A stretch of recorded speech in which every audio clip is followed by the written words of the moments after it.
Shalku tum joravo Shuriksha no barba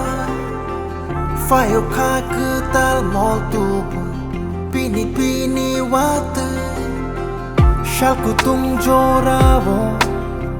Shuriksha no barba Fayo kha kutal mol tubu Pini pini watu Katango No no no Kashingo Nung boro Katango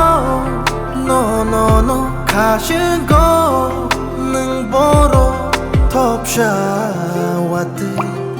Shago nang fai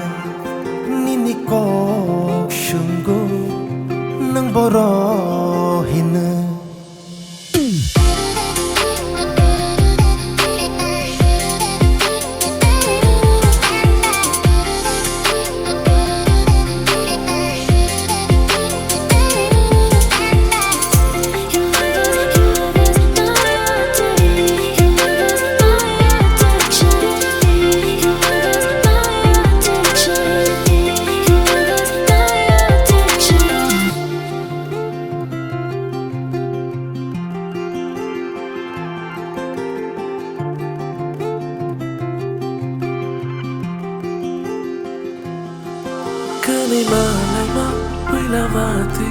Kano tabuk bosho jafiro Nini yak marama Wati yoshilai ma Imang nimang pili hai matongo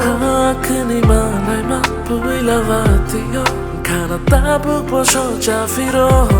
Wati yoshilai ma Nini yak marama Imang nimang pili hai matongo Katango No no no Kashingo Nung boro Katango No no no Kashingo Nung boro Thopsa Watwi Shago